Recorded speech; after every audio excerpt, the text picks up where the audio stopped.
Hello student, আজকের আলোচ্য বিষয় বায়ুর সফর সূত্র ও তার প্রয়োগ। প্রথমেই তোমরা পড়েছো অ্যাম্পিয়ারের সন্তরণ নিয়ম, ম্যাক্সওয়েলের কর্কস্ক্রু নিয়ম।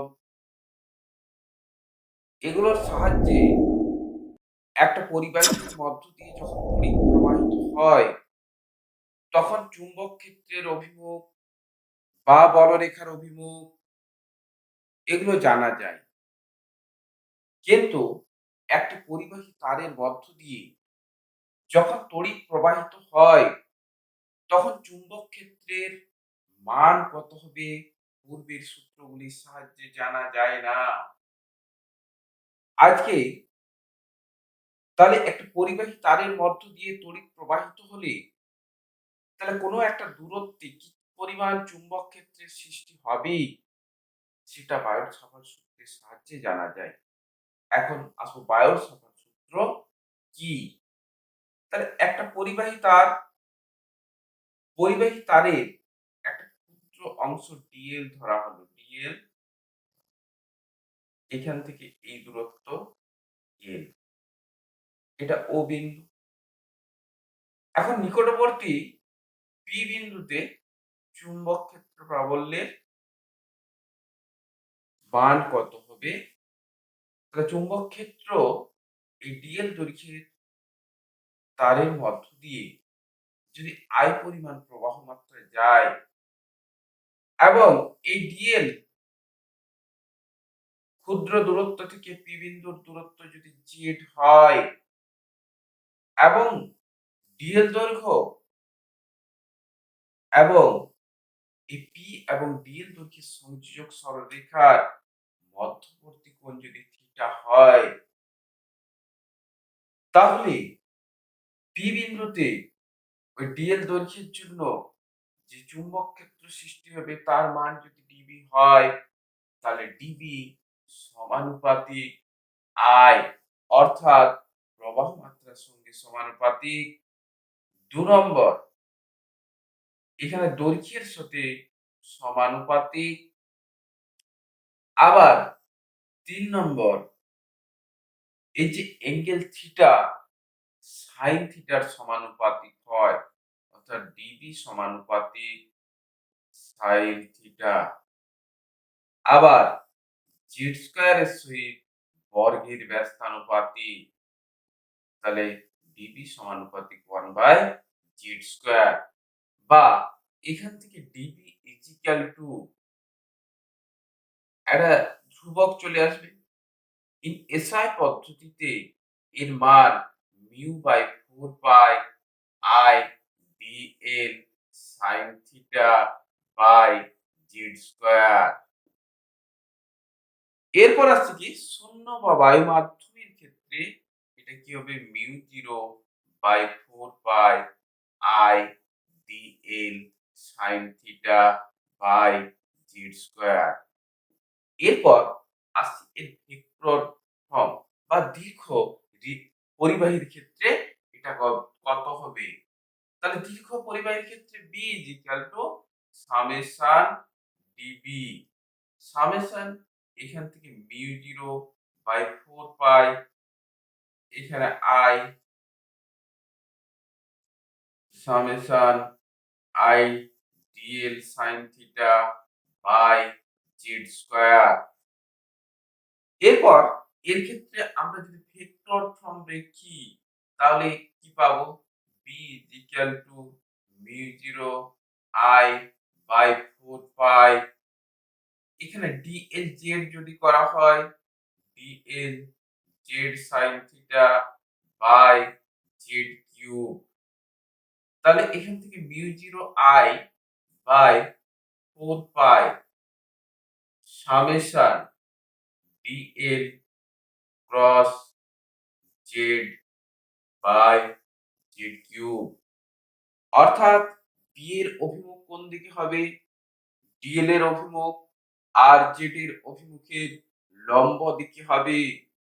তাহলে এখানে প্রবাহ মাত্রা যদি এই অভিমুখে হয় তাহলে ডিএল এর অভিমুখ আর জেড এর অভিমুখ, অর্থাৎ এই অভিমুখে রাইট হ্যান্ডেড থাম্ব রুলের সাহায্যে এই অভিমুখে আমরা চুম্বক ক্ষেত্রের অভিমুখটাকে প্রকাশ করব। আবার যদি এই বিপরীত অভিমুখে তড়িৎ প্রবাহ হয়, তখন এটা হয়ে যাবে কি তার উল্টো দিকে হবে চুম্বক ক্ষেত্রের অভিমুখ।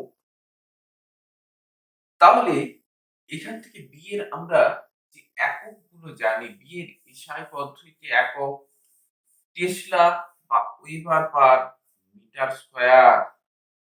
তাহলে এখান থেকে বি এর একক টেসলা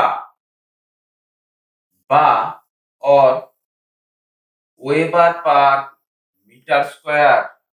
এটা কোন পদ্ধতিতে? এসআই পদ্ধতিতে। এরপর সিজিএস পদ্ধতিতে গাউস গাউস সিজিএস পদ্ধতি। এরপর আসছে দুটোর মধ্যে সম্পর্ক। এক টেসলা সমান 10⁴ গাউস। তাহলে এরপর আসছি, দেখা যাচ্ছে যে D B equal to B is equal to আমরা পেয়েছি, বা D B equal to mu zero বা mu 4 pi mu by 4 pi I DL sine theta by Z square. কিন্তু এখান থেকে মিউ এর জন্য বি এর মানটা মাধ্যমের উপর নির্ভরশীল, কিন্তু এই যে রাশিটা, এই রাশিটা দেখা যাচ্ছে যে মাধ্যম নিরপেক্ষ। কোনটা? I DL sine theta by Z square. একেই বলা হয় চুম্বকন ক্ষেত্র।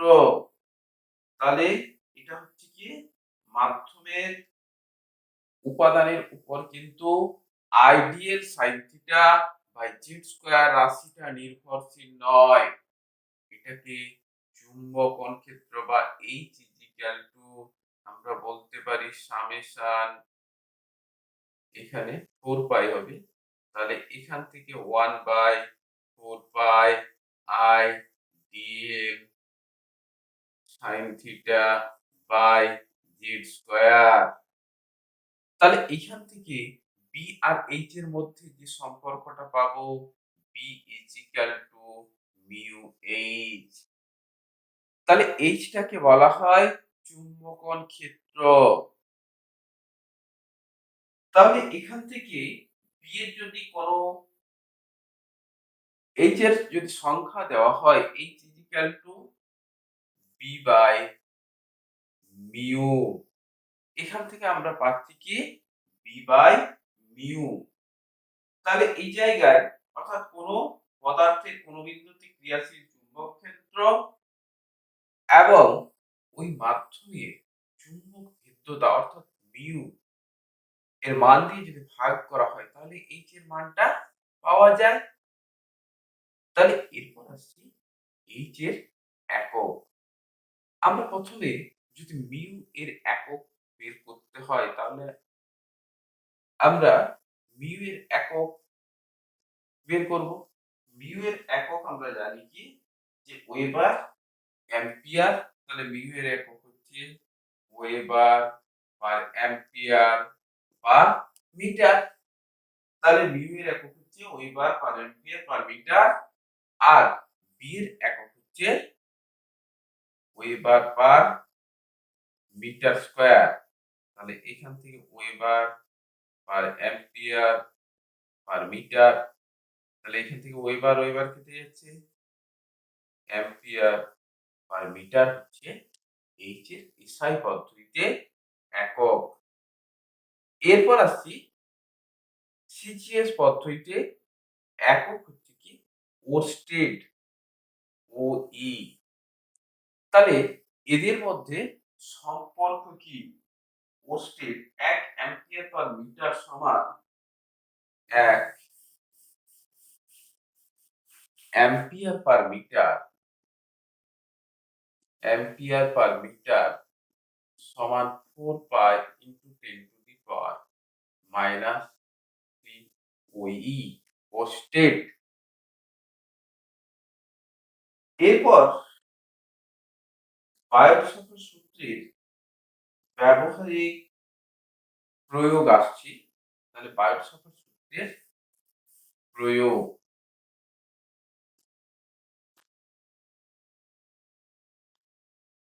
সূত্রের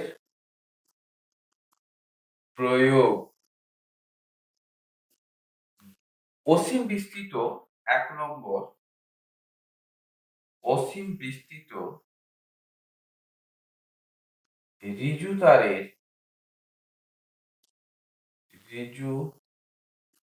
তারের মধ্য দিয়ে তড়িৎ প্রবাহের জন্য নিকটবর্তী বিন্দুতে চুম্বক ক্ষেত্র। তাহলে এখানে অসীম দীর্ঘ একটা ঋজু তার, এই ঋজু তার থেকে আর দূরত্বে পি বিন্দুতে চুম্বক ক্ষেত্র নির্ণয় করতে হবে। তাহলে এখানে ক্ষুদ্র দৈর্ঘ্য একটা ডিএল ধরা হলো। ডিএল এর মধ্য দিয়ে আই প্রবাহ মাত্রা যাচ্ছে। এই ডিএল দৈর্ঘ্য এর সাথে যদি থিটা কোণ উৎপন্ন করে, তাহলে এখান থেকে আমরা পাবো কি, ওই ডিএল দৈর্ঘ্যের তারের মধ্য দিয়ে আই প্রবাহ মাত্রার জন্য পি বিন্দুতে চুম্বক ক্ষেত্র d B is equal to mu 0 by 4 pi I DL sine theta by Z square. তাহলে এখানে আমরা থিটা কে এখানে ফাই এর আকারে চেঞ্জ করতে হবে। তাহলে এখান থেকে দেখো যে এই ও পি এবং এটা এম ধরে নিল। এই যে ত্রিভুজটা, এই ত্রিভুজ থেকে কি পাবো, ও পি এম এই ত্রিভুজ থেকে পাই। তাহলে এই কোণটা কত, 180 minus theta, 180 minus theta plus এই অ্যাঙ্গেলটা 90 degree plus 90 plus 5 is equal to 180। তাহলে এখান থেকে theta is equal to 90 plus 5 পাবো। আবার l by r is equal to tan phi। তাহলে এখানে l is equal to r tan phi, d l is equal to r sec square phi d phi। আবার এখান থেকে আমরা পাবো z is equal to r sec phi। তাহলে এই জায়গায় প্রত্যেকটা মান বসানো হয় mu 0 by 4 pi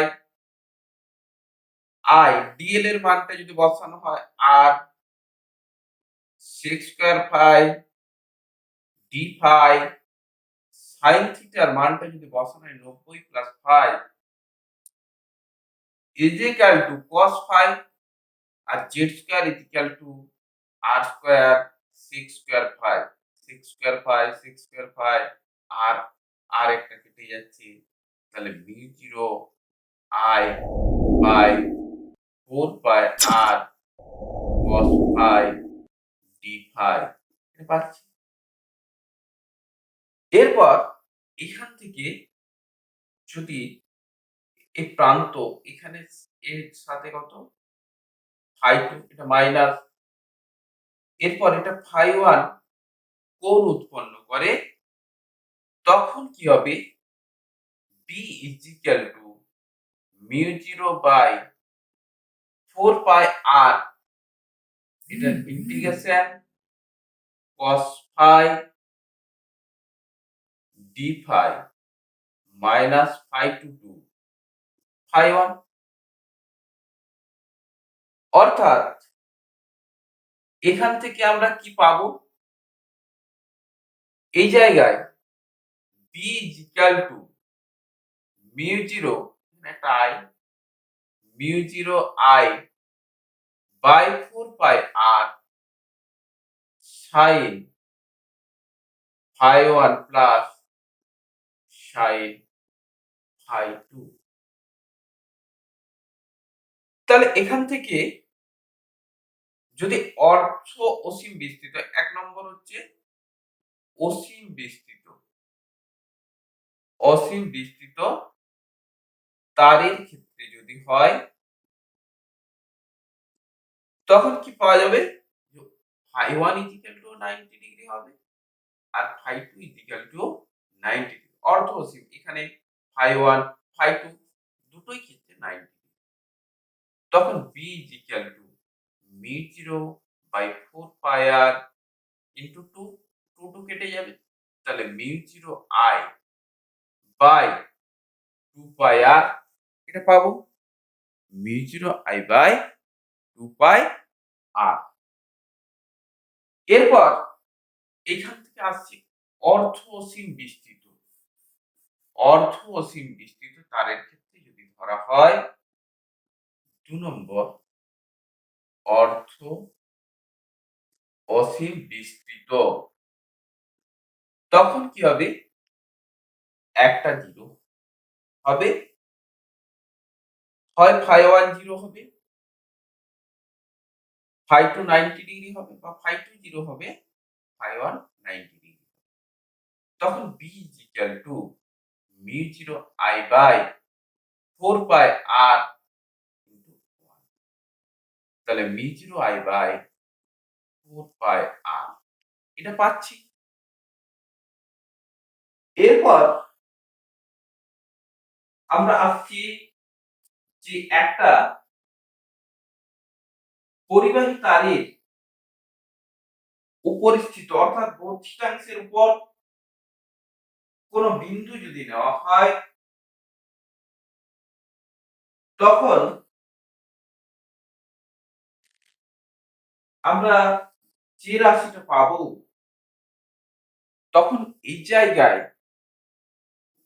minus phi 1 থেকে বর্ধিতাংশের উপর। এরপর পরিবাহীর বর্ধিতাংশের উপর কোন বিন্দুতে প্রাবল্য নির্ণয় করতে গেলে এখানে একটা পি বিন্দু ধরা হলো, পি বিন্দুটা এখানে এই তারের উপরে অবস্থিত, তারের উপরে অবস্থিত হলে এখান থেকে আমরা যদি phi 1 টা ধরে নিই, এটা হচ্ছে phi 1 আর এটা phi 2, phi 2 নেগেটিভ, phi 1 ও নেগেটিভ। তাহলে তখন আমরা b is equal to কত পাবো? mu 0 i by 4 pi r sin phi 1 minus sin phi 2, এই জায়গাটা আসবে। এরপর এখান থেকে যদি এই পি বিন্দুটা এর উপরিস্থিত বিন্দু হয় তখন দেখা যাচ্ছে phi 1 is equal to 90 degree এবং phi 2 is equal to 90 degree, অর্থাৎ mu 0 i by 4 pi r 1 minus 1 is equal to 0। তাহলে আমরা দেখতে পাচ্ছি একটা পরিবাহী তারের মধ্য দিয়ে তড়িৎ প্রবাহিত হলে তার বর্ধিতাংশের উপর কোন বিন্দুতে চুম্বক ক্ষেত্রের মান 0 হয়। এরপর আসছি বৃত্তাকার পরিবাহীর মধ্য দিয়ে তড়িৎ প্রবাহের জন্য তার অক্ষস্থিত এবং কেন্দ্রের উপর কোনো বিন্দুতে চুম্বক ক্ষেত্রের মান। তাহলে বৃত্তাকার পরিবাহীর মধ্য দিয়ে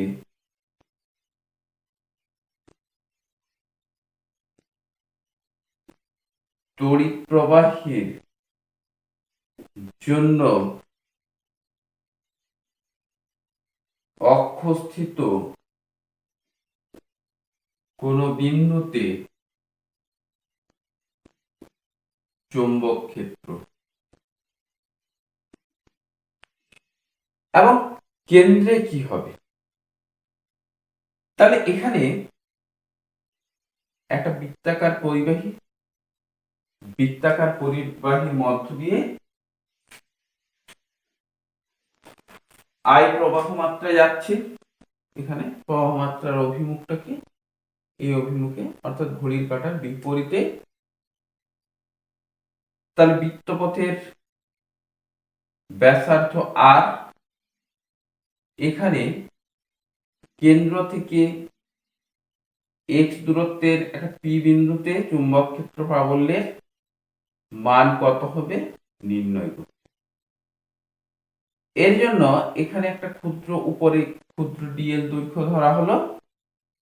ডিএল দৈর্ঘ্যের জন্য চুম্বক ক্ষেত্র প্রাবল্যের মান dB1 হলে আবার নিচের দিকে একটা ডিএল দৈর্ঘ্য ধরা হলো। ডিএল দৈর্ঘ্যের জন্য পি বিন্দুতে চুম্বক ক্ষেত্র প্রাবল্য যদি dB2 হয়, তাহলে dB1 বা dB2 equal to μ0/4 pi IDL sin 90 by, এখান থেকে এই দৈর্ঘ্য যদি জেড হয় জেড স্কোয়ার। কারণ এখানে ডিএল এবং জেড এর মধ্যবর্তী কোণ কত হচ্ছে 90 ডিগ্রি। তাহলে এখান থেকে আমরা পাচ্ছি কত μ0/4 pi IDL by Z square. তাহলে এরপর dB1 এবং D2 কে দুটা উপাংশে বিভাগ। তাহলে এখান থেকে এই কোণটা থিটা dB1 এর অভিমুখ, তাহলে ডিএল আর জেড এর লম্ব দিকে হবে। অর্থাৎ দেখা যায় এই কোণ যদি থিটা হয় তাহলে এই কোণটা কত হবে থিটা। আবার এই কোণটাও যদি থিটা হয় তাহলে এই কোণটা থিটা। dB1 এবং dB2 কে দুটো উপাংশে যদি ভাঙা হয় তাহলে আমরা কি পাচ্ছি? এখান থেকে dB1 cos থিটা আর এই বরাবর dB1 sin থিটা। আবার এখানে dB2 কে ভাঙা হলে dB2 cos theta plus dB2 sin theta. তাহলে এখান থেকে দেখা যাচ্ছে dB1 এবং dB2 মান সমান, কিন্তু অভিমুখ বিপরীত হওয়ায় তারা পরস্পরকে কি করবে প্রশমিত করবে। তাহলে এখান থেকে আমরা দেখতে পাচ্ছি যে পি বিন্দুতে ওই দুটো ডিএল দৈর্ঘ্যের তারের মধ্য দিয়ে তড়িৎ প্রবাহের জন্য যে চুম্বক ক্ষেত্র প্রাবল্যটা পাচ্ছি সেটা dB1 dB equal to 2 dB1 into sin theta. কারণ এখানে dB1 ইকুয়াল টু dB2, তাহলে 2 dB1 equal to μ0/4 pi IDL by Z square into sine theta equal to R by Z. তাহলে এখান থেকে μ0I/2 পাই 2 কেটে যাচ্ছে, এখান থেকে d2 pi r dl by Z. তাহলে এখান থেকে ডিএল এর এখানে পুরো অংশটার জন্য যদি আমরা পি বিন্দুতে চুম্বক ক্ষেত্র প্রাবল্য বের করতে চাই, তাহলে mu zero I r by 2 pi z cube summation d l. তাহলে এখান থেকে পাবো কি mu zero I r d l is equal to pi r by 2 pi z cube, pi pi cancel. এখান থেকে mu zero I R square by 2 z cube, অর্থাৎ এখান থেকে জেড ইজিক্যাল টু আমরা যদি বের করি, জেড সমান কত হবে, Z equal to root over of R square plus X square, অর্থাৎ B is equal to mu zero I R square by 2 into R square plus X square to the power 3/2। এরপর পরিবাহীর কেন্দ্রে যদি ধরা হয়, কেন্দ্রে B zero equal to mu zero I R square 2 into R cube, তাহলে আর আর কেটে যাচ্ছে, তাহলে এখান থেকে পাবো কত, mu zero I by 2r। তাহলে এক্ষেত্রে যদি আমরা এন পাকের কুণ্ডলী নেওয়া হয়, এন পাকের কুণ্ডলী নিলে B is equal to mu zero N I R square by 2 into R square plus X square to the power 3/2, এবং B zero equal to mu zero N I by 2r, এটা পাবো। তাহলে এখান থেকে দেখা যাচ্ছে যে একটা বৃত্তাকার পরিবাহীর কেন্দ্রে চুম্বক ক্ষেত্রের মানটা সব থেকে বেশি হয়। তাহলে এক্ষেত্রে যদি লেখচিত্র আঁকা হয় বা এখানে চুম্বক ক্ষেত্রের অভিমুখটা কিরকম হয়, যেদিকে তড়িৎ প্রবাহ দেখানো হয়েছে সেদিকে যদি তড়িৎ প্রবাহ অর্থাৎ ঘড়ির কাঁটার বিপরীত দিকে হলে এখান থেকে বি এর অভিমুখ এখানে পি বিন্দুতে অক্ষ বরাবর, এটা যদি অক্ষ বরাবর এদিকে বহির্মুখী হবে, আর এখানে যদি আমি পি প্রাইম বিন্দু ধরা হয়, পি প্রাইম বিন্দুতে অন্তর্মুখী আমরা চুম্বক ক্ষেত্র পাবো। এরপর যদি উল্টো হয় তাহলে উল্টো ঘটনা ঘটবে। এরপর আসছি, এক্ষেত্রে দেখা যাচ্ছে বি জিরো এখানে আর ইজিক্যাল টু যখন জিরো, এটা হচ্ছে কেন্দ্র, কেন্দ্র থেকে আমাদের কি হচ্ছে, যদি দূরত্ব বাড়ে অর্থাৎ এক্সটা বাড়ে তখন চুম্বক ক্ষেত্রের মানটা কমে। তাহলে এই ধরনের চুম্বক ক্ষেত্র এখান থেকে এই দূরত্বটা হচ্ছে এক্স, আবার এই দিকে হচ্ছে কি আমরা বি কে যদি প্রকাশ করি, এখানে আমরা পাবো কত, বি জিরো, আর B zero is equal to mu zero I by 2r, যদি এন পাকের হয় mu zero N I by 2r। এরপর দেখা যাচ্ছে যে এই জায়গায় চুম্বক ক্ষেত্র প্রাবল্যের মান একটা বিন্দুতে স্থির থাকছে, কিন্তু কোন যন্ত্র ক্ষেত্রে দেখা যায় যে একটা ক্ষুদ্র অঞ্চল প্রয়োজন যেখানে চুম্বক ক্ষেত্র কি হবে, স্থির থাকবে। সেই ধরনের চুম্বক একটা ক্ষুদ্র অঞ্চল বা একটা নির্দিষ্ট দূরত্বে আমাদের স্থির চুম্বক ক্ষেত্র পাওয়ার জন্য আমরা হেলমহোল্টজ ডবল কয়েল আমরা ব্যবহার করা হয়। হেলমহোল্টজ ডবল কয়েলটা হেলমহোল্টজ দ্বিকুণ্ডলী কি, তাহলে এখানে যে দুটো কুণ্ডলী একই অভিমুখে তড়িৎ প্রবাহ চলছে এবং এদের প্রত্যেকটার ব্যাসার্ধ আর, এবং এদের কেন্দ্রদ্বয়ের মধ্যবর্তী দূরত্ব আর, এবং প্রত্যেকটার মধ্য দিয়ে একই পরিমাণ প্রবাহ যাচ্ছে। একই পরিমাণ প্রবাহ গেলেই এই অংশটাতে স্থির চুম্বক ক্ষেত্র পাওয়া যায়। তাহলে স্থির মানে চুম্বক ক্ষেত্র পাওয়া যায় এবং যে তড়িৎ যন্ত্রগুলো আছে সেই যন্ত্রগুলো ওপর কাজ করতে পারে। এবং এই যে অঞ্চলটাতে যে চুম্বক ক্ষেত্র পাওয়া যায় তার মান 8 মিউ0 ni by 5√5 into r। এই স্থির মানে চুম্বক ক্ষেত্র এখানে তৈরি হয়।